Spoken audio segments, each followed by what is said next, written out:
Have you ever fired a gun? Many times. Senator Kennedy. Thank you, Madam Chair. General, nice to see you again. Thank you for being here. Your current budget, by my calculations, is $48.3 billion. Is that right?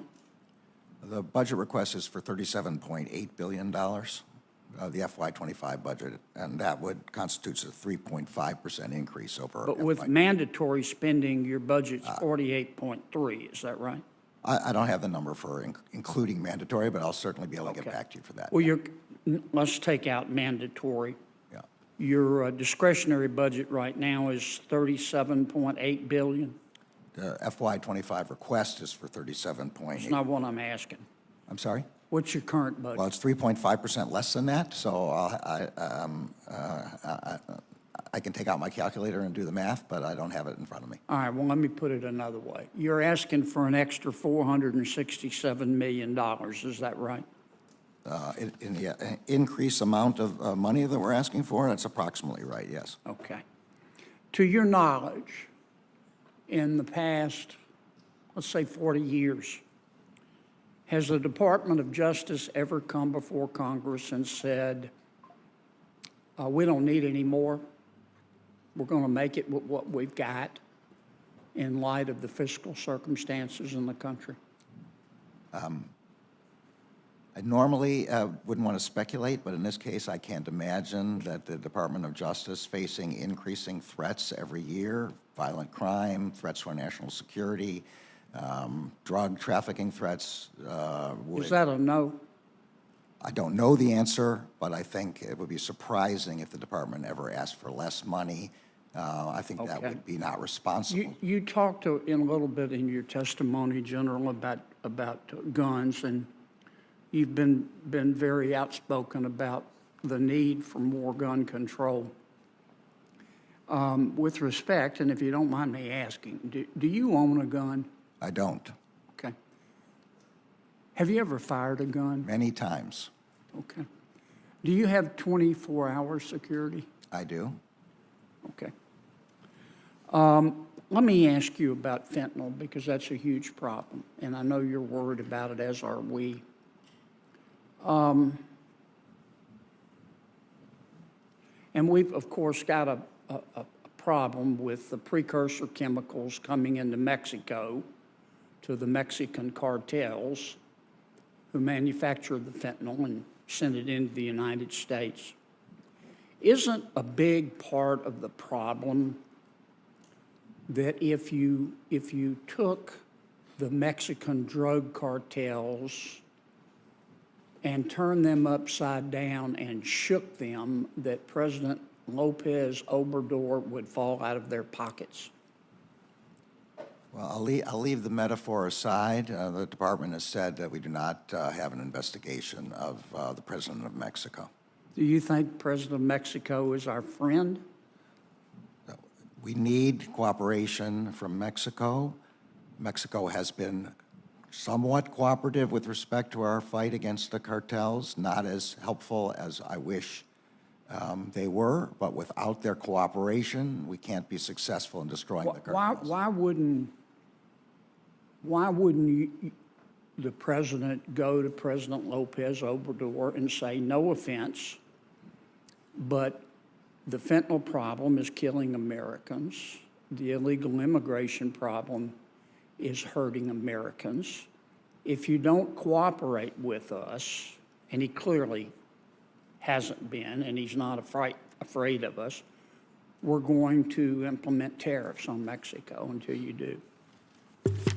I think there are many ways to encourage cooperation from another country. But that would do it, wouldn't it? I don't know whether that would do it or whether... You don't think that would get his attention? I am not a diplomat. I'm not a foreign affairs strategist.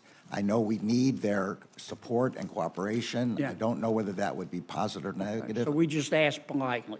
Well, we do more than that, but Right. considerably more than that. Let me ask I don't know the answer to your Okay. high-level Let me ask you one strategy last question in my 14 seconds. I've been dying to ask you this question. How long have you been dying to ask me this question? Long time. Long time. Mr. Hunter Biden did not pay taxes on $1 million in 2014 and 2015. And he deducted payments from his income tax for personal expenses when he did file. For hookers, for a Lamborghini, for strip clubs, for sex clubs, for porn website memberships. Why did the Department of Justice let the statute of limitations run? As you well know, Senator. So you can't prosecute? As you well know, Senator, that investigation is being conducted by Mr. Weiss, who was appointed by President Trump to be the U.S. Attorney in Delaware. Much of the investigation you're talking about occurred during the previous administration under Mr. Weiss. Mr. Weiss has continued his investigations. He's now a special counsel. He will issue a report which So are will you saying explain it's those, Trump's fault? which will explain. No, I don't know whether there's fault or not. Mr. Weiss will explain this in his report. But we can't. Mr. Hunter Biden walks free on not paying taxes on $1 million from 2014 and 15 because the Department of Justice let it happen, right? Again, I'm not going to comment on decisions made in a pending investigation.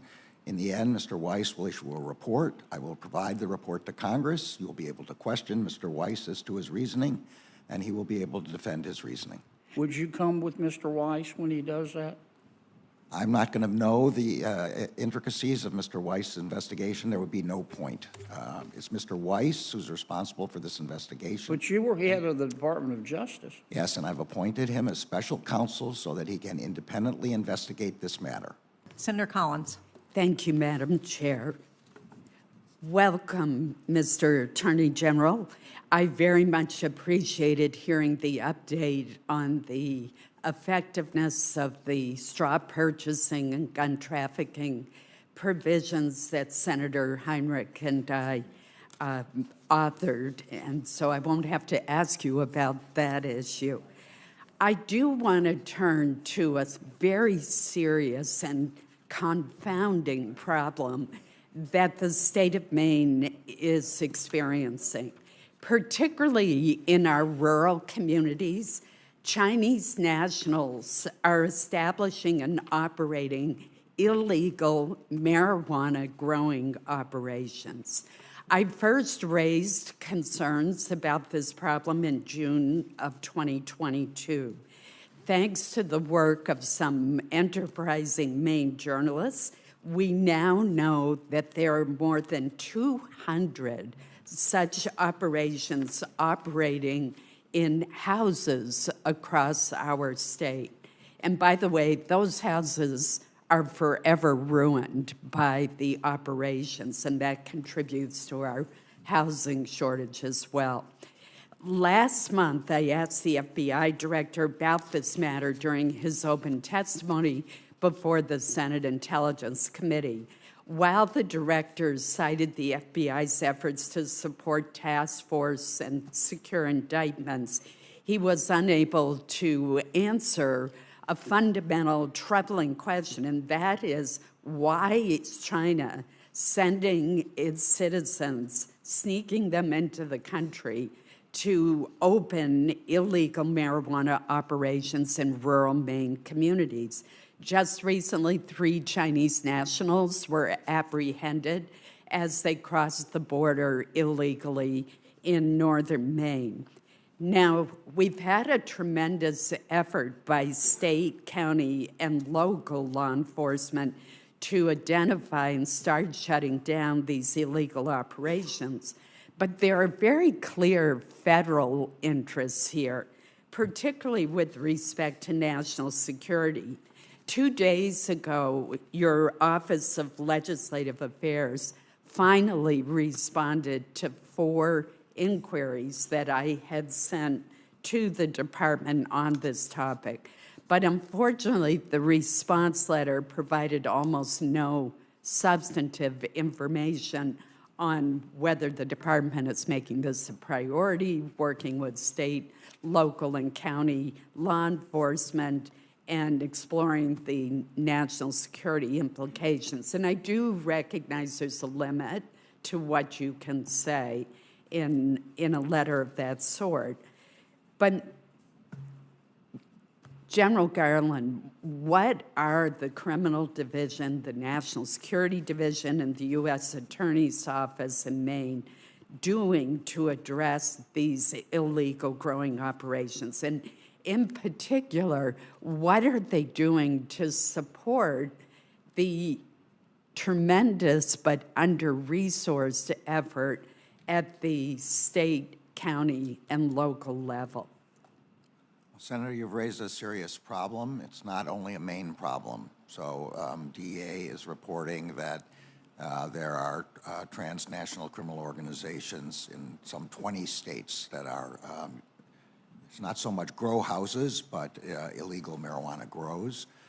I know specifically with respect to Maine that DEA and the FBI are working with the IRS and the Department of Homeland Security as well as local law enforcement to investigate those illegal grows. I also know that the U.S. Attorney in Maine has made this a priority for her office. In most cases, I recommend talking to the Office of Legislative Affairs, but I know you are very well synced up with the U.S. Attorney's office there, and they obviously have more very specific Maine information. But I don't think anybody could take this more seriously than our U.S. Attorney there. And she is able to harness the resources of all of our agencies, not only our own, but also Department of Homeland Security and IRS. Do you have a theory on why the Chinese are sending people illegally into our country to establish these grow operations? As you point out, it's not just Maine. I believe Oklahoma, for example, has had a problem as well. I don't have a theory now. Normally I develop a theory by learning the facts from the different investigative entities that look into this. So at this point, I don't have a theory. There are a lot of obvious theories, including profit motive, and these transnational criminal organizations are operating. The reason we call them transnational is they're operating all over the world to make money where they can. But I can't tell you what the specific motivation here is. Thank you. Thank you, Senator Collins. Chair Murray. Well, thank you very much, Chair Shaheen and Ranking Member Moran, for holding this hearing today. Thank you, Attorney General Garland, for joining us. We all want to make sure that folks back home have a fair, functioning justice system and safe communities, which is why we have to make sure DOJ is getting the funding that it needs. Effective law enforcement is crucial to protect people from cyber attacks, drug trafficking, gun violence, and so much more. And it's critical in holding big corporations accountable for cutting corners and engaging in unfair practices that hurt our consumers. And DOJ's work is vital to fighting bigotry and discrimination and protecting people's civil rights, including the right to vote. So we cannot shortchange America's rights or their safety. That's why this hearing is so important. Attorney General Garland, I am really encouraged by the investments your department has made in Eastern Washington, like marshaling new resources and investing in personnel to help combat the crisis of missing or murdered Indigenous people, especially women and girls.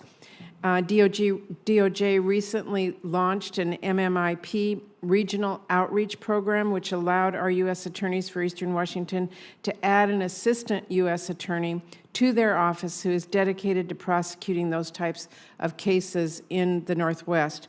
How would the resources that your department is now requesting for FY25 build on those efforts? Yes, this problem of missing or murdered Indigenous persons is really brought home to me. I visited the Alaska Native villages with Senator Murkowski, and I recently visited the Crow Reservation in Montana. But this is a problem all across Indian country, and we take it very seriously. And in our budget request, we've asked for $713.2 million for this program for public safety in Indian country, to include money that we need for FBI, for U.S. attorneys, and for money for the local law enforcement. Thank you. I appreciate that request. We look forward to working with you on that. The Crime Victims Fund through VOCA accounts for nearly 70% of all of funding for services that help victims and survivors of crime. In Washington State and in tribal and rural communities, those programs rely solely on VOCA funding. But we know that deposits into the funds have declined recently and have not kept pace with the need, which has led to cut to service providers in Washington State, meaning less help for victims and survivors, especially in our underserved communities in rural areas and on tribal lands. Can you talk a little bit about the importance of those programs and the Crime Victims Fund as part of the department's effort to promote public safety and support victims of crime? Absolutely. This is an issue that is particularly dear to my heart since in the aftermath of Oklahoma City, I spent a lot of time trying to improve the way in which the Justice Department both itself deals with victims of horrendous crime, but also helping state and local law enforcement and communities deal with these problems. So our money for OVW grants this year, we're asking for $800 million for the Office of Violence Against Women. The total amount we're asking from the Crime Victims Fund is $1.5 billion total, which is an increase of $147 million over enacted FY24. The victims' money goes to a significant number of different places. Goes to the grants to combat violence against women, the so-called STOP grants, the sexual assault services grants, legal assistance programs for victims, transitional housing, the access to sexual assault nurse exams, culturally specific services. I can talk more about the fund if you want, but I think that it's just important for all of us to understand the really critical importance of those funds as we work to put our budget together, so thank you. I wanted to ask you about the Federal Bureau of Prisons facility at SeaTac. We had recent reporting from the Seattle Times that found that detainees were routinely unable to access basic medical care and treatment for acute and painful conditions. And according to their reporting, 8 of 19 healthcare positions at the SeaTac facility are now vacant. That no doubt contributes to those issues. What is the department doing to improve access to care for individuals in their custody, and what steps is the department taking to recruit additional healthcare staff? So the Director Peters, has stated from the very beginning that BOP considers itself a healthcare organization, given how many people need healthcare who are imprisoned. The SeaTac Federal Detention Center has strengthened its recruiting efforts and has contracted for several more medical professionals recently. In the last 6 months, it has tripled the size of its opioid treatment program and provided more routine and chronic care. I think that the director has gotten the message with respect to the deficiencies there. Okay, and I'm going to be following that very closely, so I expect to be updated on that as we go. And finally, let me just ask you about help for at-risk youth. I continue to hear from communities all over my state about the need to do more to help at-risk youth avoid delinquency and provide better opportunities for them. It is really important that the department's juvenile justice programs serve the youth that end up in this system and allow those kids to realize their full potential. This is an effort that we all know requires coordination across nonprofits and state and local leaders in the federal government. So can you tell me how your budget request would support justice-involved youth? Yes, so specifically on that question, we're seeking $407 million for juvenile justice initiatives, which is an 8.5% increase. This includes $3 million for a new collaborative reform for juvenile justice initiative for localities that are facing particularly serious juvenile issues. General Garland, excuse me for interrupting. Can you just pull the mic a little closer so that people can hear better? Is that Thank better? you. I'm sorry.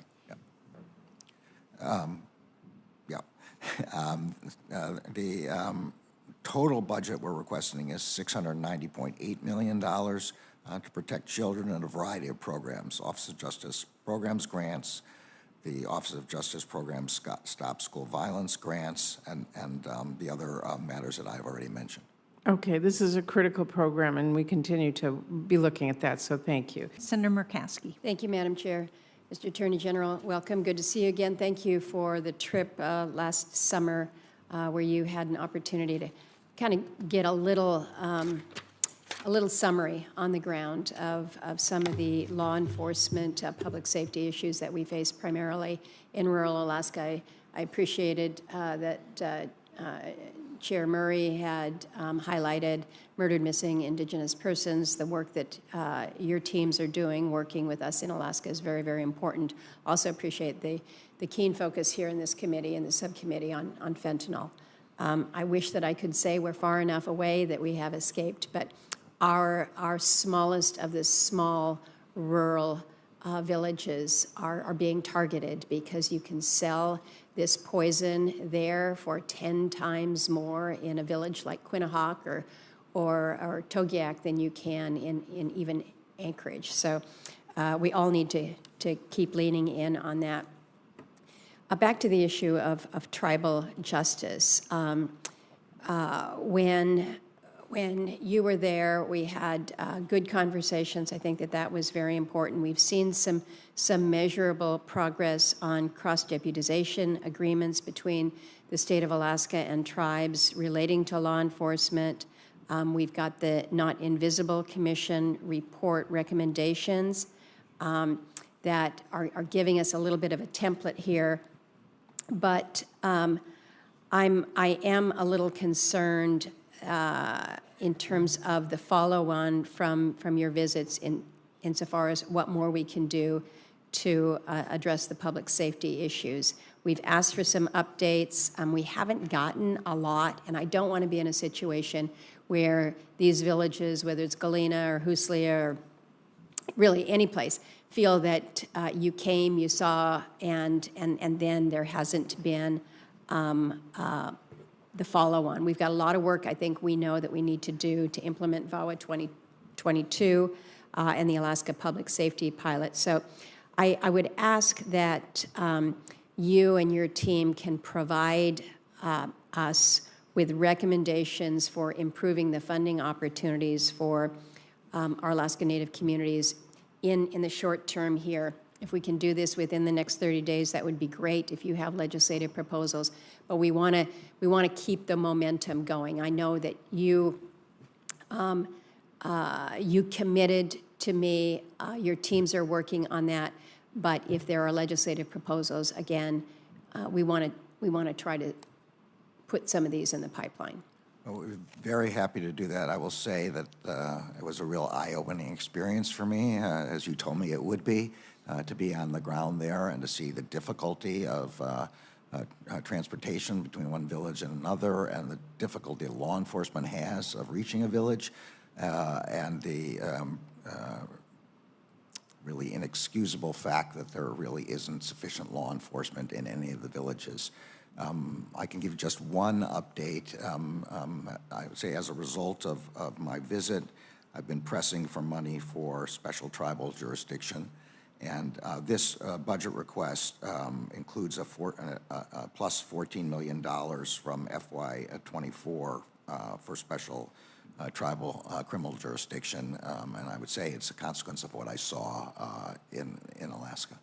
Well, let's commit to working through some of these specifics going forward. One of the other things that I have heard is as our tribes are looking for federal financial assistance, not only in the public safety space but in others, they have been directed to entities for technical assistance, but it's technical assistance that is from the lower 48. Perhaps maybe not culturally responsive or geographically relevant to many of the issues that we experience there. So, you know, I appreciate what the department is doing to try to help bolster the capacity of tribes and tribal organizations as they're looking to gain access to some of these grant opportunities. But it's something that I'd like your folks to look at, because this again is a big challenge. if you're talking to somebody who has no idea that we don't have, for instance, reservations in Alaska, and the construct of the governance just makes it that much more challenging. So I raise that to you.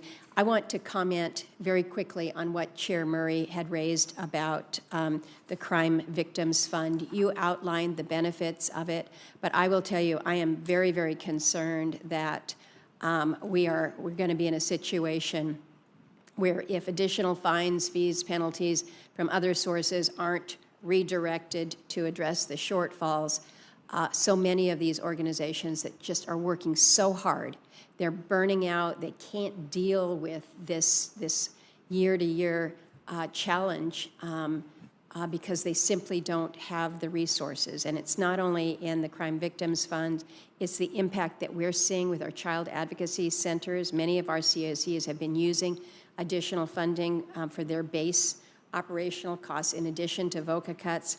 So you've got VOCA funds that are being cut, you've got the CACs that are hanging out there. It's just, it is really a tenuous situation. I know you know that, but we really need to have identified some kind of an offset for this $7.3 billion that's proposed to replenish the crime. Now, there is a proposal, if I have time to respond now, I will. I totally agree with you. This trying to depend on the amount of money we're able to get in any particular year is always going to be uncertain.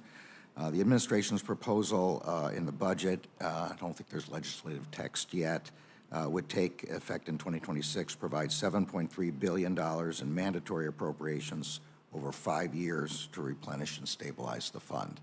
I think that's better than the way we're doing it now, year to year. And so our staff would be happy to speak with the staff of the subcommittee and your own staff as well on this proposal. Thank you.